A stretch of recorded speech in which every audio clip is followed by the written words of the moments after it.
You never expect your entire life to change with a single piece of paper. But that's exactly what happened to me. 20 years of believing one story about who I am, only to discover everything was a lie. A beautiful, tragic, unbelievable lie. 3 weeks ago, I was just a normal college student with normal adopted parents who I thought had saved me from a life in the system. Now I know that the same people who abandoned me as a newborn are the same people who adopted me 5 years later.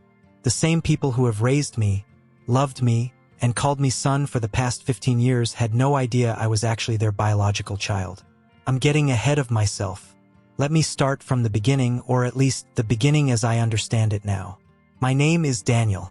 For most of my life, I believed I was abandoned as a newborn by parents who couldn't or wouldn't keep me, left in a shopping basket on a sidewalk in the middle of winter. I nearly died from exposure before someone found me. Then came 5 years in an orphanage, followed by adoption by a kind couple who couldn't have children of their own. That's the story I knew. That's the story they knew too. But the truth? The truth is so much stranger, so much more painful, and somehow so much more beautiful than anything I could have imagined. It was just after my 20th birthday when everything unraveled. I was home from college for spring break, helping my mom. I still call her that even knowing what I know now. Clean out the attic for a garage sale. That's when I found the box. A simple cardboard box labeled Daniel, adoption, tucked behind Christmas decorations and old winter coats. Mom never mentioned keeping all this stuff. I thought, curious but not suspicious. Why would I be? These were the only parents I'd ever known. Inside were the expected papers, adoption certificates, medical records from the orphanage, photographs of 5-year-old me on adoption day. But underneath all that was a sealed envelope, yellowed with age, with "Do not open" written in my mother's handwriting across the front. I shouldn't have opened it. Something sacred in the relationship between parents and children says you respect boundaries. But there was something about that envelope that called to me. Maybe some part of me already knew. Inside was a birth certificate. My birth certificate, the original one. And there they were, my biological parents' names. The same names I'd called Mom and Dad my entire life. The room started spinning. My breath caught in my throat. This had to be a mistake. Some cosmic clerical error. There was no way my adoptive parents were also my biological parents. No way they wouldn't know. It was impossible. I confronted them that night, my hands shaking as I placed the birth certificate on the kitchen table. The look on their faces, confusion, then shock, then something like horror, told me they had no idea. This revelation was as earth-shattering for them as it was for me. "This can't be right," my father whispered, his face ashen as he studied the document. "This absolutely cannot be right." But it was right. The dates matched. The hospital matched. Everything matched except the reality we'd been living in for 20 years. My mother collapsed into a chair, tears streaming down her face. "Daniel, we never..." She couldn't even finish the sentence. The truth came out in painful fragments that night. My parents, my biological parents, had been young, just teenagers. My mother had hidden her pregnancy from everyone, terrified of what her strict, religious parents would do. My father was just as scared, working minimum wage and still living at home himself. "I was 17, my mother sobbed. "My parents would have disowned me. Your father was 19 and barely making ends meet at his job. We thought we were doing the right thing. The right thing. Leaving a newborn in a basket on a freezing sidewalk was the right thing?" I felt anger surge through me. "We left you at a church," my father said, his voice hollow with disbelief and guilt. "We wrapped you in blankets. We left a note asking them to take care of you. We watched from across the street until someone found you and took you inside. You were never supposed to be outside in the cold." But something had gone wrong. Someone had moved the basket. The note had blown away, and I had nearly died before a passerby spotted a tiny hand reaching out from a bundle of blankets in a shopping basket. 5 years later, after getting married, getting stable jobs, and trying unsuccessfully to have another child, they decided to adopt. They went through all the proper channels, filed all the right paperwork.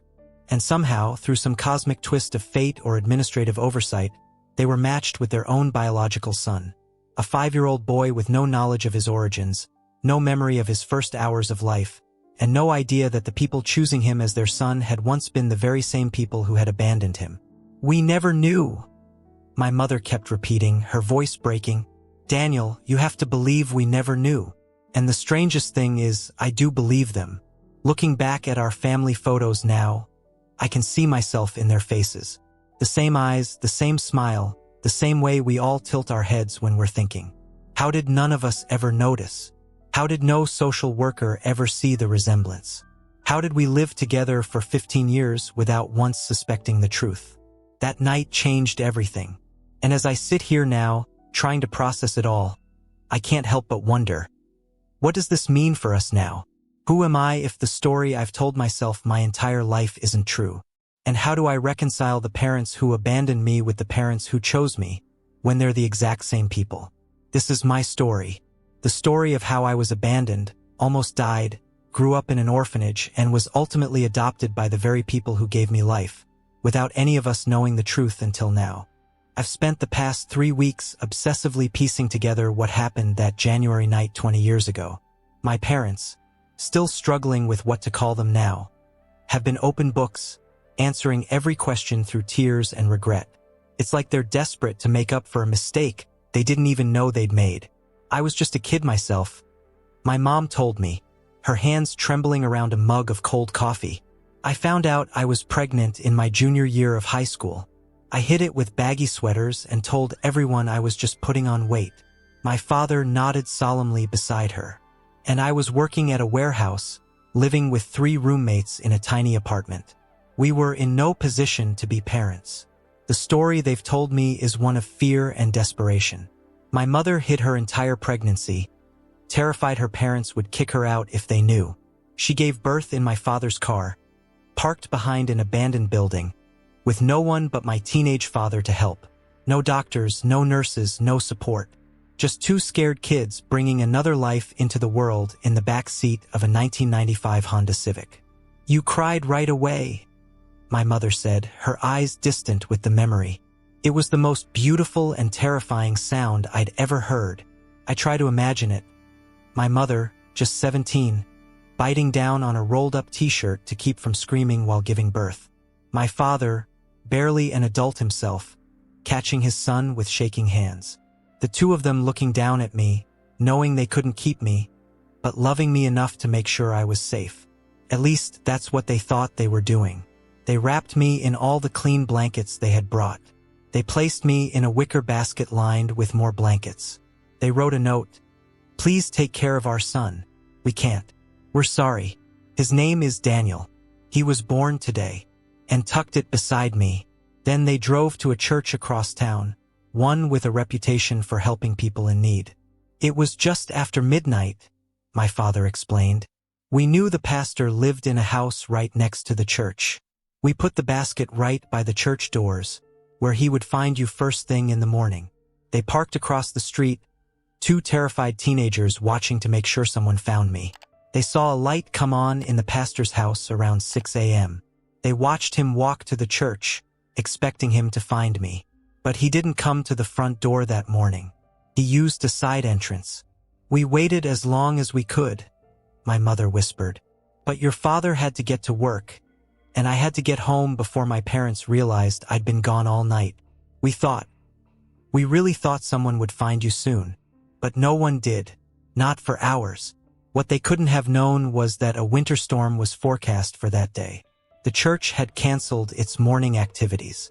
The pastor had only come early to grab some files before working from home. Meanwhile, the basket they'd left me in was gradually buried by snow. The note they'd written blew away in the increasing wind. And as the temperature dropped, the blankets they'd wrapped me in became wet with snow and no longer kept me warm. It was pure chance that saved my life. A woman walking her dog around noon noticed the dog sniffing intently at what looked like just another snowdrift. When the dog wouldn't move on, she went to investigate and saw a tiny hand reaching out from beneath the snow. "The doctor said you were severely hypothermic," my father told me, his voice cracking. "Your body temperature was dangerously low. Another hour and you wouldn't have made it." The local news covered the story. Baby found abandoned in snowstorm, barely alive. They called it a miracle that I survived. They condemned the heartless parents who would leave a newborn outside in January. My biological parents watched the news in horror, realizing what had happened to their careful plan. We wanted to come forward, my mother admitted, but we were terrified. They were calling it attempted murder on the news. We were just kids. We convinced ourselves you were okay now, that you'd be adopted by a loving family who could give you everything we couldn't. And in a cruel twist of fate, they were right. I was adopted by a loving family. Them. After I was found, I spent 2 weeks in the NICU. The doctors weren't sure if I'd suffered any brain damage from the hypothermia, but I made a full recovery. Then I was placed in the state care system, eventually ending up at Harmony House, an orphanage that housed about 30 children at any given time. We got married 2 years after you were born, my father explained. We both finished school, got entry-level jobs, moved into our first apartment. We tried to have another baby, but after 3 years of trying, doctors told your mother she likely wouldn't be able to conceive again. My mother picked up the story. The pregnancy with you was difficult, although no one knew I was pregnant. There were complications during birth. Damage was done that couldn't be repaired. When they decided to adopt, they specifically requested a child around 5 years old. They felt ready for a child who could communicate, who was past the infant stage.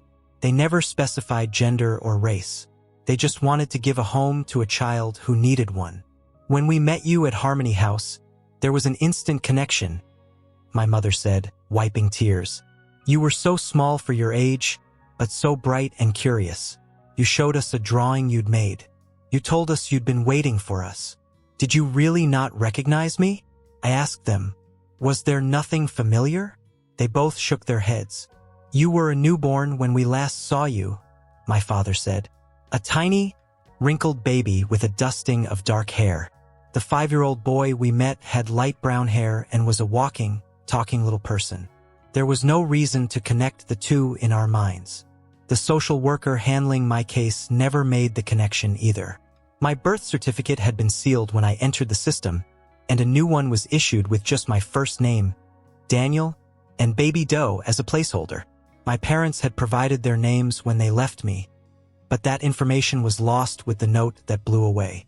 When they adopted me, I became Daniel Miller, the same last name I would have had if they'd kept me from the beginning. We never knew the full story of how you came to Harmony House, my mother admitted. The social worker just told us you'd been abandoned as a newborn and had no known relatives. We didn't push for details because we were afraid of dredging up trauma for you. The irony is suffocating. They were afraid of dredging up trauma that they themselves had caused, without ever knowing it. What was I like? I asked them. At the orphanage? My father smiled sadly. Quiet, watchful. The caretakers said you rarely cried, even as a baby. You seemed to be studying everything, taking it all in. They said you were waiting for something or someone. I was waiting for you, I whispered, and somehow, against all odds, they found me again. As I processed these revelations, I couldn't help but think about my time at Harmony House. The 5 years of my life before my biological parents unknowingly reclaimed me. I had always had fragments of memories from that time, but now I found myself obsessively trying to remember more, as if those forgotten details might help me make sense of this impossible situation. What kind of cosmic joke was this? What were the odds that out of all the orphan children in the state, my biological parents would end up adopting me? It felt too impossible to be random chance.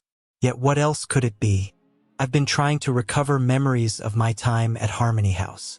Most are just fragments. A blue carpet with alphabet blocks, the smell of oatmeal every morning, the sound of children crying at night. I was there from infancy until I was 5, but those early years are mostly a blank. The caretakers at Harmony House named me Daniel. Apparently, they found a small D embroidered on the corner of one of the blankets I was wrapped in. My parents later confirmed they had indeed marked my blanket with the initial they'd chosen for me.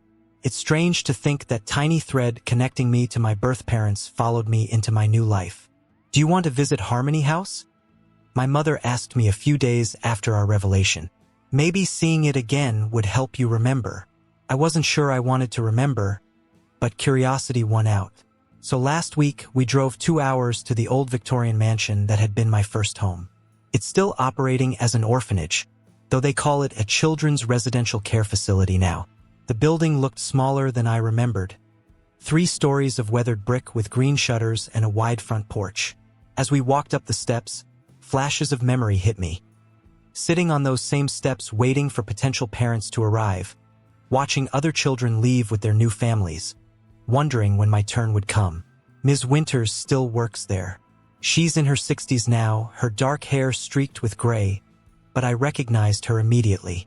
More surprisingly, she recognized me. "Daniel Miller," she said, her face lighting up. "My goodness, you've grown into such a handsome young man." She invited us into her office, a cozy room lined with children's artwork. My parents explained why we were there.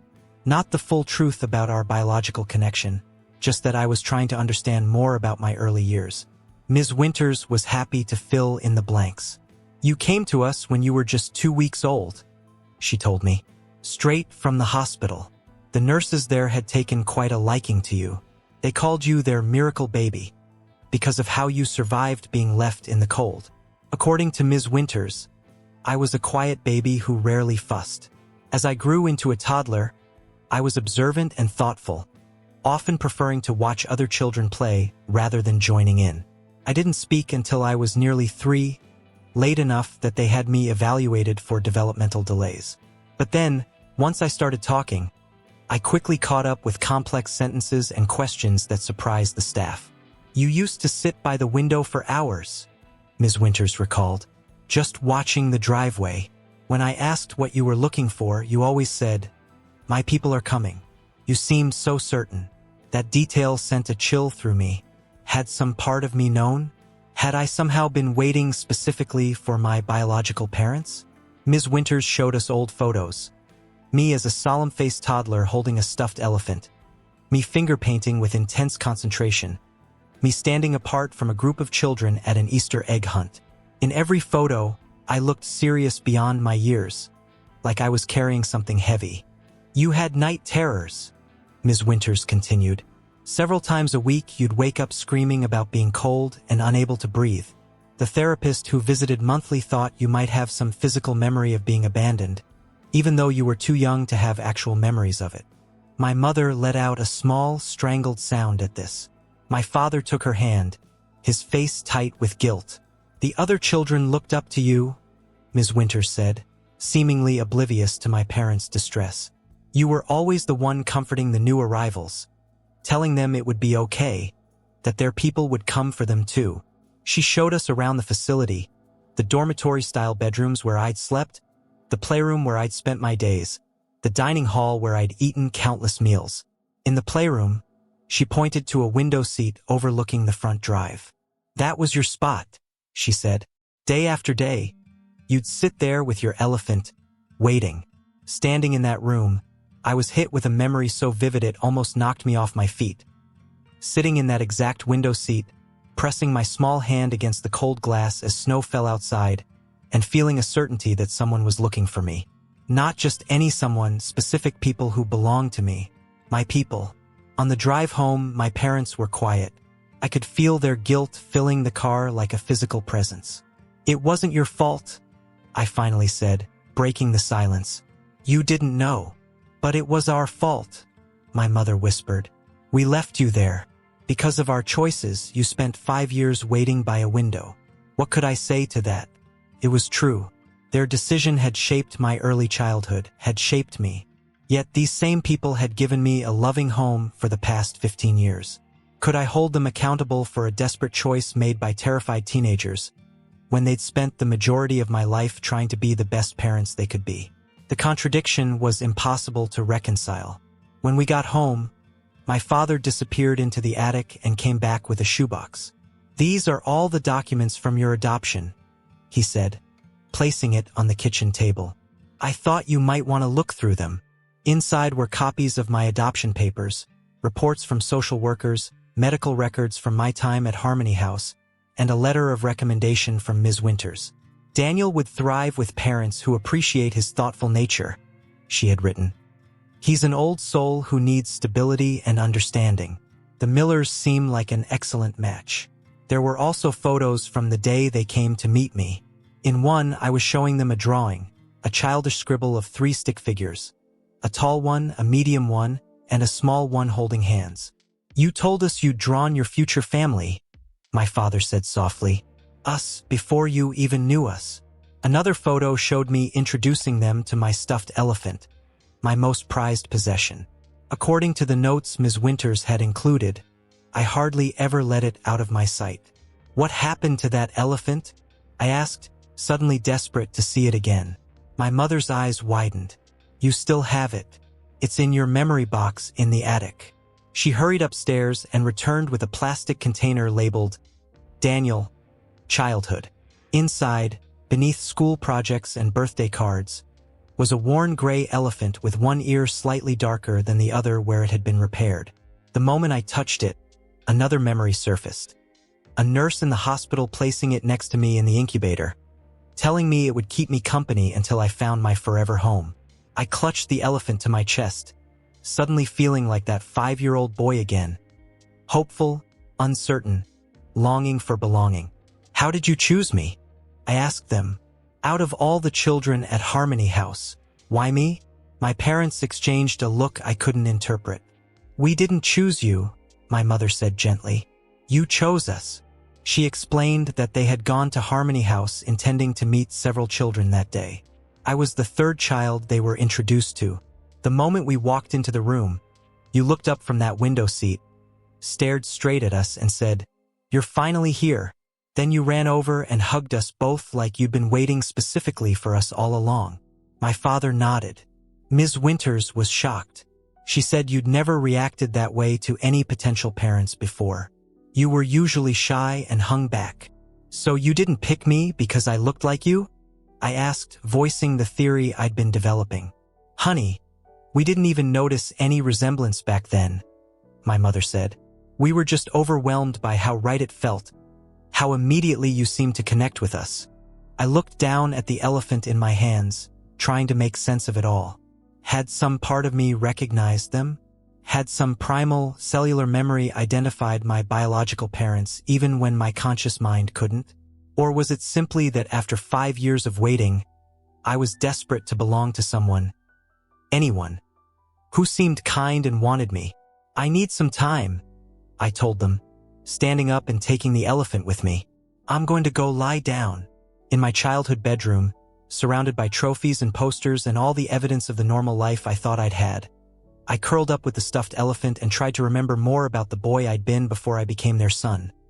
The boy who sat by windows and waited for people he shouldn't have been able to remember. After discovering the truth, I took a week off from college. I needed time to process everything, to understand who I really was. My roommate thinks I went home because of a family emergency, which, I guess, isn't entirely untrue. I've been sleeping in my childhood bedroom, surrounded by the life my parents built for me after they unknowingly reclaimed me. Baseball trophies line the shelves. Honor roll certificates hang framed on the wall.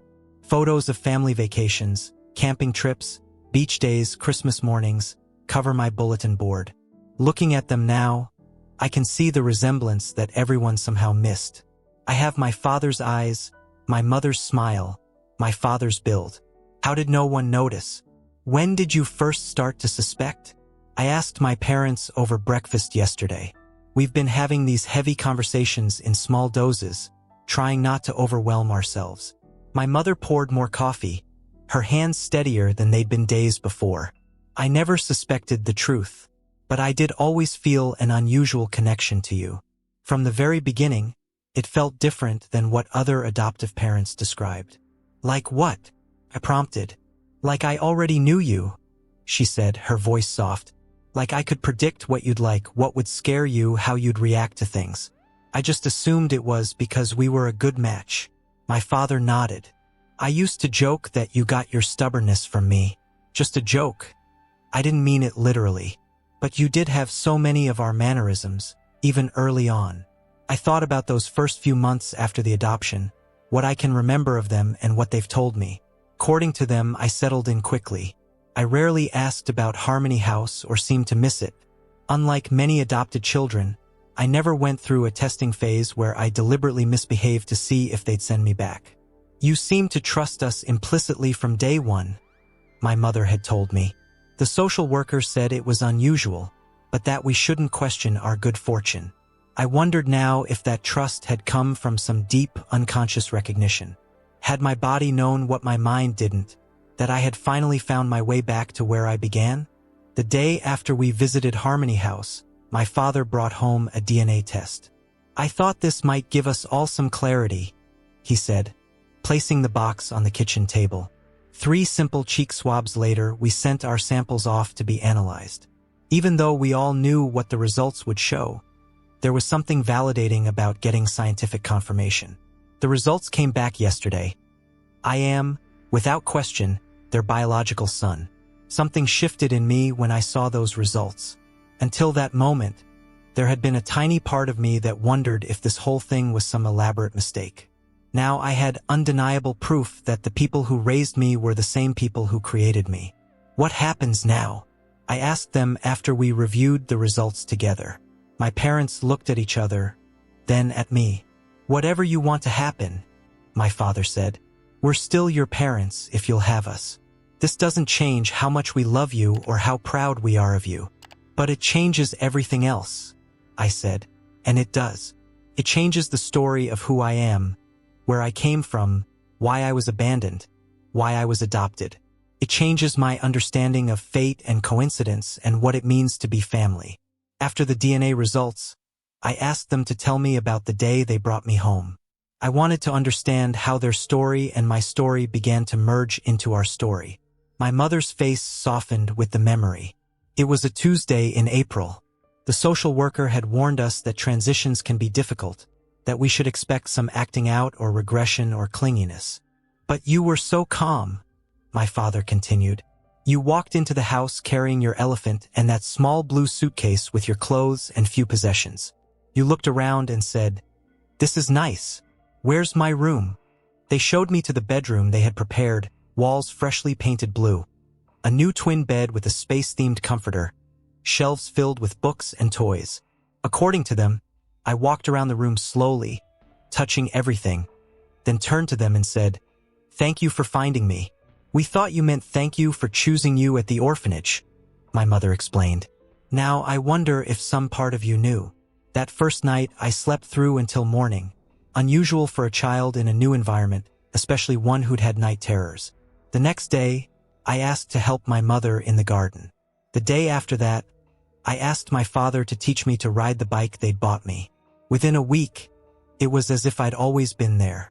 We kept waiting for the other shoe to drop, my father admitted, for the honeymoon period to end and the real challenges to begin. But you just belonged with us from the start. The only difficulty came when I started school that fall. I was behind academically, not unusual for a child from an orphanage where resources were stretched thin. I struggled to read at grade level and had trouble with basic math concepts. You were so frustrated, my mother recalled. You'd been such a confident child at home, but school made you doubt yourself. They hired a tutor, spent extra time working with me each night, and advocated for additional support at school. By the end of first grade, I had caught up to my peers. By third grade, I was in the advanced reading group. You were so determined, my father said, pride evident in his voice. Once you decided you were going to master something, nothing could stop you. I wondered if that determination was genetic, inherited from these two people who had overcome their own challenging start to build a stable life. Or was it something I developed in those 5 years at Harmony House, watching other children come and go while I waited for my turn? As we talked late into the night, I began to see our shared history from a different angle. Yes, they had abandoned me, but they had also been little more than children themselves, making an impossible choice in impossible circumstances. And when they had the means and maturity to be parents, they had chosen me again, not knowing I was the same child, but choosing me nonetheless. Do you regret it? I asked them. Leaving me that night? My father's eyes filled with tears. Every day since we found out, But before that, I regretted that we'd been in a position where we felt we had no choice. I never regretted adopting you. That was the best decision of our lives. If we could go back, my mother said, her voice breaking, we'd make a different choice. We'd find a way to keep you from the beginning. But then we'd be different people, and you'd be a different person, shaped by different experiences. She was right. If they had kept me from birth, I wouldn't have spent those formative years at Harmony House. I wouldn't have developed the watchfulness that Ms. Winters described. I wouldn't have stood at that window waiting. I wouldn't be the person I am today. I think I need to talk to someone about all this. I told them. Someone professional. They immediately agreed. My mother had already researched therapists who specialize in adoption and identity issues. We'll go with you if you want, my father offered. Or not if you'd prefer to go alone. Whatever helps you process this. As I went to bed that night, clutching the elephant that had seen me through the first part of my journey, I realized something important. Regardless of biology, regardless of abandonment and reunion, these two people were my parents in all the ways that mattered. They had made a terrible mistake, yes, but they had also given me 15 years of love, stability, and support. The question now was whether that was enough to build a new relationship on, one based on truth rather than the unwitting deception that had defined our family until now. 3 weeks into the revelation that shattered our family narrative, I decided to see the therapist my mother had found. Dr. Lydia Castillo specializes in adoption issues and family trauma. She's in her 50s with kind eyes and a calm demeanor that immediately put me at ease. Your situation is certainly unique, she told me during our first session. In 20 years of practice, I've never encountered anything quite like it. That didn't exactly reassure me. I had been hoping she'd say, "Oh yes, I see this all the time. Here's the standard protocol for when biological parents unknowingly adopt their own child." But of course, there is no protocol for this. No support group. No how to guide. What bothers you most about the situation? Dr. Castillo asked me. I had to think about that. Was it the abandonment itself? The years in the orphanage? The cosmic joke of being adopted by my own biological parents? The fact that no one, not my parents, not the social workers, not the doctors, ever noticed the resemblance or made the connection? I think it's the randomness of it all, I finally answered. If the slightest thing had been different, if another family had adopted me, if my parents had chosen a different orphanage to work with, if they'd come on a different day, we never would have found each other again. And I never would have known the truth. Dr. Castillo nodded. Many adoptees struggle with questions of fate versus chance. Your situation amplifies that to an extraordinary degree. She suggested I keep a journal to process my thoughts and emotions. She also recommended that I join a support group for adoptees, even though my situation was unusual. The core experience of trying to integrate two different identities and histories is something all adoptees face, she explained. After 3 sessions with Dr. Castillo, I felt ready to delve deeper into the paper trail of my unusual life. I asked my parents if we could go to the county records office together to request copies of all documents related to my birth and adoption. We should try to understand exactly how this happened. I told them. How did you end up adopting your own biological child without anyone noticing?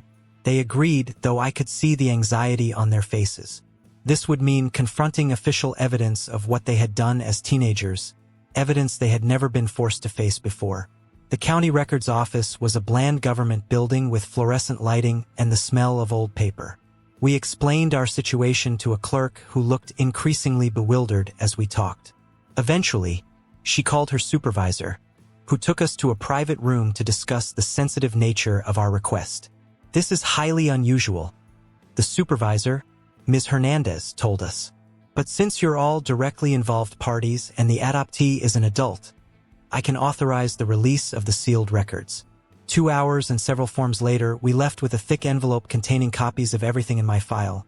My original birth certificate, the hospital records from when I was found, the police report, the court documents transferring me to state custody, the medical evaluations from my time at Harmony House, and finally, the adoption paperwork. We spread everything out on our dining room table at home, creating a paper timeline of my fractured life. My mother's hand trembled as she picked up the original birth certificate. The one with Baby Boy Doe listed instead of a name, with unknown written in the spaces for mother and father. They never recorded our names, she whispered. The note we left, it must never have been found. The hospital intake form documented my condition when I was brought in by paramedics. Severe hypothermia, respiration shallow, heartbeat faint but detectable, approximate age, newborn, umbilical stump still present. Reading the clinical description of my near-death made it suddenly, viscerally real in a way it hadn't been before. I wasn't just abandoned, I almost died. If that passerby's dog hadn't been curious about what was under the snow, I wouldn't be here at all. My father must have been thinking the same thing. We could have lost you forever, he said, his voice hollow. Not just as our son, but from this world entirely. The police report was brief but revealing. Officers had canvassed the neighborhood around the church where I was found. No one had seen anything suspicious. Security cameras from nearby businesses were checked, but none had a view of the church entrance. The case was classified as abandonment of a minor and child endangerment. But with no leads, it was eventually shelved as an unsolved case. They were looking for us, my mother said, her face pale. We were criminals. The most surprising document was buried in the Harmony House records, a newspaper clipping about my case. The headline read, "Baby Doe survives abandonment. Police seek parents." There was even a grainy photo of me in the hospital, tiny and connected to tubes in an incubator, with the caption, "Miracle baby recovering at Regional Medical Center." We saw this, my father said suddenly, staring at the clipping. I remember seeing this in the newspaper. My mother nodded slowly. We were terrified they'd find us. But as the weeks went by and there were no new stories, we started to believe we were safe. They had lived with that fear, the fear of being discovered, arrested, branded as monsters who had abandoned their baby in the snow, for years. It had only begun to fade when they decided to adopt, 5 years later. The final revelation came from comparing the adoption paperwork with my birth records from the hospital where I was found. The adoption had been processed through an agency that worked with several orphanages, including Harmony House. My parents had specified they wanted a child between 4 and 6 years old. Their application had been matched with 3 potential children, me and 2 others. But here's where the mistake happened. The social worker handling my case was new. According to notes in the file, she had been assigned to me just 2 weeks before my parents came to Harmony House. The previous social worker had transferred to another office, taking with her the institutional knowledge of my case. The new social worker, Ms. Peterson, had reviewed my file but missed a crucial detail. The medical records from the hospital where I was found had been mistakenly filed under a different section than where they should have been. Without those records, all Ms. Peterson knew was that I was an abandoned child with no known family, eligible for adoption. And so, through a filing error, my biological parents were approved to adopt me without anyone making the connection to the Baby Doe case from 5 years earlier. It was a perfect storm of mistakes and coincidences, my mother said, looking shell-shocked as we pieced it all together. Or fate, I suggested quietly. We sat in silence for a long time, surrounded by the paper evidence of our impossible story. Finally, my father gathered the documents and carefully returned them to the envelope. "What do you want to do with these?" he asked me. I considered the question. These papers told the official version of my life, the cold, bureaucratic documentation of abandonment, survival, institutionalization, and adoption. But they said nothing about what really mattered. The fear and desperation that had driven my teenage parents to leave me, the miracle of my survival, the 5 years I spent waiting by a window, or the 15 years of love and family that followed. Keep them somewhere safe, I decided. But I don't need to look at them again right now. That night, I called my best friend from college. I hadn't told anyone about what we'd discovered yet, and the weight of the secret was becoming unbearable. "Mark, I need to tell you something crazy," I said when he answered. "Like, the craziest thing you've ever heard." "Dude, are you okay?" he asked, immediately concerned. "You've been MIA for weeks." I don't know what I am," I admitted. Then I told him everything, the birth certificate, the abandonment, the adoption, the impossible coincidence of it all. When I finished, there was silence on the line. "Mark, you still there?" "Yeah, I'm here," he said finally. "I'm just processing." That's like something from a movie, not real life. "Tell me about it," I said with a humorless laugh. "So what happens now?" he asked, echoing the question I'd been asking myself for weeks. "I don't know," I answered honestly. "I'm still trying to figure out who I am in all this." "You're still you," Mark said firmly. "Same guy who can recite all the dialogue from The Princess Bride. Same guy who stress bakes when finals hit. Same guy who's been my best friend since freshman year. This changes your story, but it doesn't change you." His words settled something in me. A question I hadn't even known I was asking. Was I still me? Or had this revelation fundamentally altered who I was? The next morning, I woke up with a clarity I hadn't felt since finding that birth certificate in the attic. I went downstairs to find my parents already at the kitchen table, drinking coffee in silence. "I want to go back to school next week," I told them. "I need to get back to my life." They looked at me with surprise and what might have been relief. "Are you sure?" my mother asked. "It's okay if you need more time." "I'm sure," I said. "This changes a lot, but it doesn't change everything. You're still my parents. I'm still your son. We just have a more complicated story than we thought." My father's eyes filled with tears. "We don't deserve your forgiveness." "Maybe not," I acknowledged. "But you have it anyway, because the people who abandoned me aren't the same people who raised me. You're not those scared teenagers anymore. You're the parents who have loved me for 15 years. And I choose to focus on that." It wasn't that simple, of course. I was still working through layers of complicated emotions. Anger at the abandonment, wonder at the coincidence, confusion about my identity, gratitude for the life I'd had. But I knew one thing for certain. I wasn't going to let this revelation destroy the family we had built, imperfect as its foundation might be. It's been 6 months since I found that birth certificate in the attic. 6 months of therapy, conversations, revelations, and slow, painstaking rebuilding. I'm back at college now, finishing my sophomore year, trying to balance my normal student life with this new understanding of who I am and where I came from. Dr. Castillo says I'm handling it remarkably well. Most people would be completely derailed by something like this, she told me during our weekly video session yesterday. You found a way to integrate this information into your sense of self without letting it consume you. I'm not sure it's as healthy as she makes it sound. Sometimes I feel like I'm living a double life, normal college student by day, protagonist in some bizarre cosmic drama by night.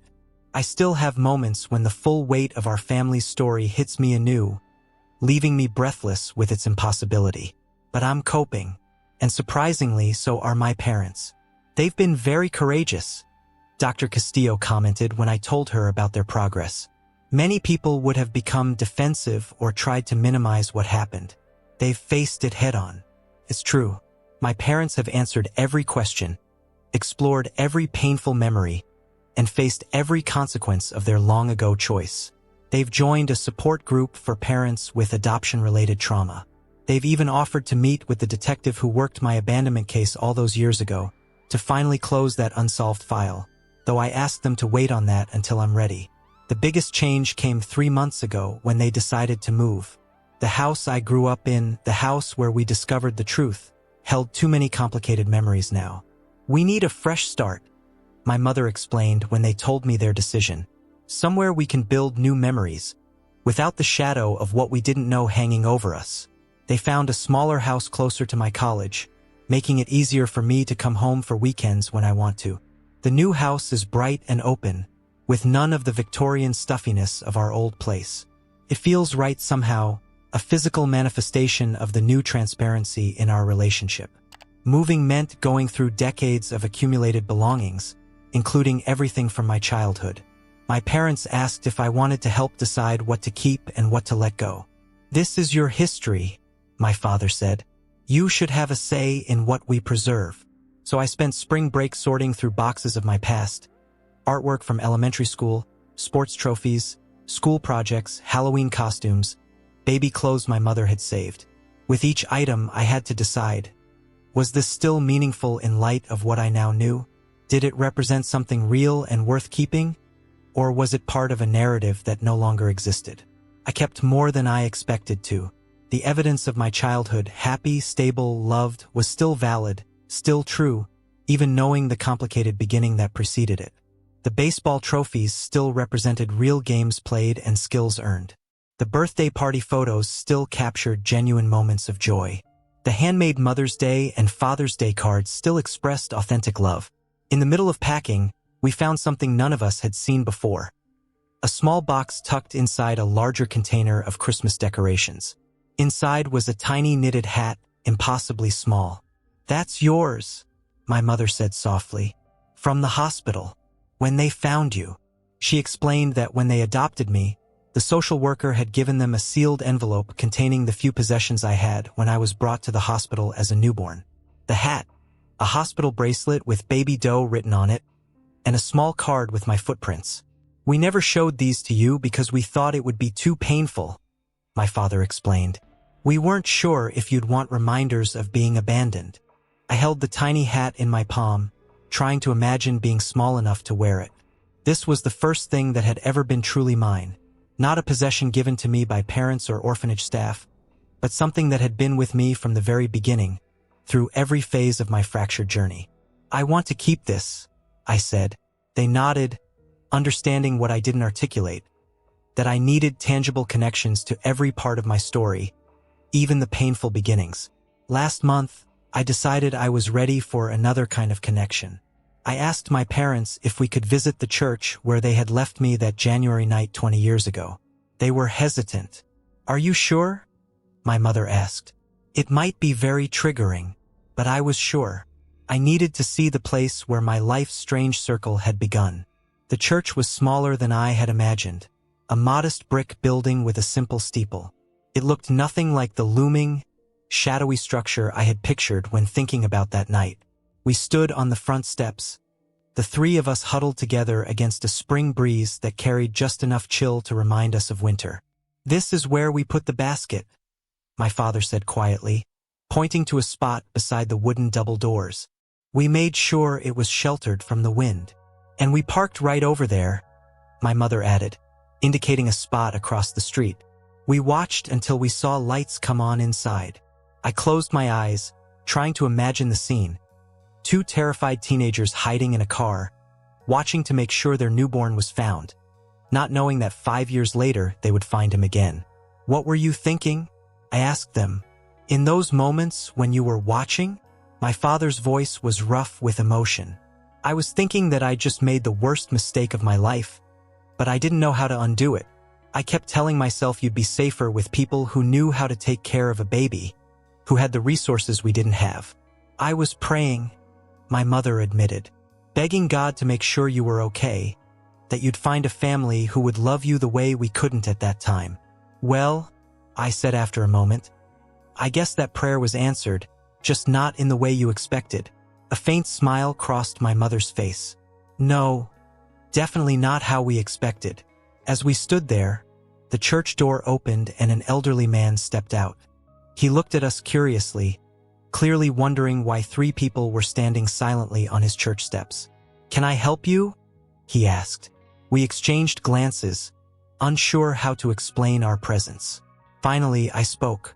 "I was left on these steps as a newborn 20 years ago," I said simply. "We're just visiting, I guess."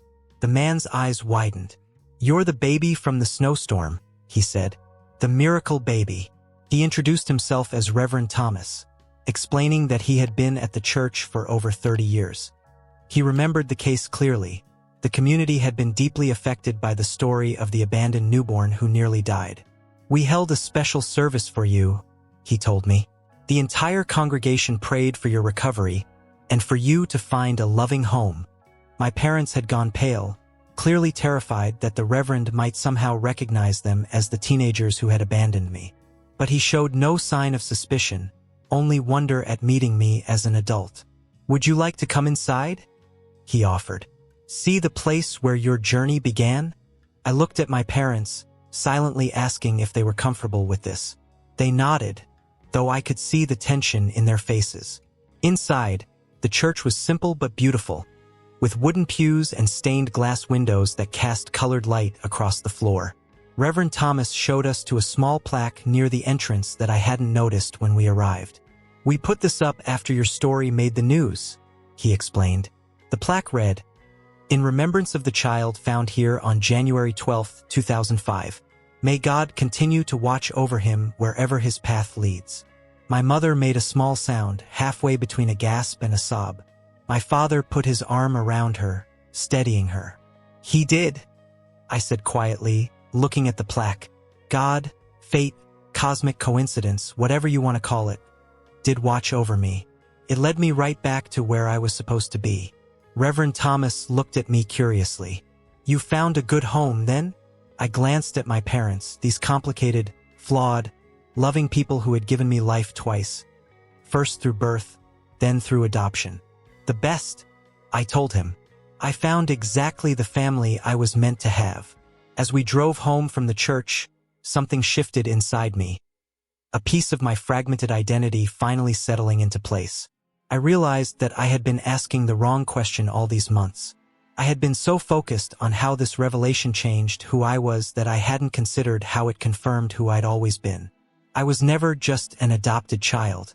I was never just the biological child of teenage parents who weren't ready. I was always both. The abandoned baby and the chosen son. The lost child and the found one. The product of a desperate mistake and the beneficiary of a loving choice. My story was never meant to be straightforward. It was always going to be this impossible circle, this journey that led right back to where it began. That night, alone in my dorm room, I took out the journal Dr. Castillo had suggested I keep. I hadn't written in it much. Words seemed inadequate for the complexity of what I was experiencing. But now I knew what I wanted to write. "My name is Daniel Miller," I began. 20 years ago, I was born to two scared teenagers who made the impossible choice to give me up. 20 years ago, I nearly died, abandoned in the snow. 20 years ago, my journey began. 15 years ago, those same teenagers, no longer scared, no longer unprepared, chose me again, not knowing I was already theirs. 15 years ago, I found my way home without either of us realizing it was a return rather than a beginning. 6 months ago, we discovered the truth. 6 months ago, our family story was rewritten. 6 months ago, we began again. I am the son of Eliza and Robert Miller, twice given life by them. Once through birth, once through choice. I am the product of mistake and miracle, abandonment and homecoming, loss and discovery. I am the center point of an impossible circle, where endings become beginnings and strangers become family. And somehow, against all odds, I am exactly who I was always meant to be. I closed the journal and looked at the photo on my desk. The three of us at my high school graduation, smiling, arms around each other, blissfully unaware of the truth that bound us even more tightly than we knew. The resemblance is so obvious now. My father's eyes, my mother's smile, the shape of my face mirroring both of theirs. We're undeniably family, not just by law or by love, but by blood and bone and DNA. And after everything, that's what we'll continue to be. Family. Complicated, imperfect, miraculous family. My journey has been unlike anyone else's I know. A closed circle that somehow still moves forward. From them to the world to an orphanage and back to them again. From abandonment to rescue to waiting to homecoming to truth. From birth to near death to life reimagined. I don't know what the future holds for us, what new challenges or revelations might come, but I know that whatever happens, we'll face it together. These parents who have been mine twice over, and me, their son in every possible way. Our story isn't over. In many ways, it's just beginning. But now we're writing it together, eyes wide open, truth laid bare between us like a bridge instead of a barrier. And maybe that's the real miracle in all of this.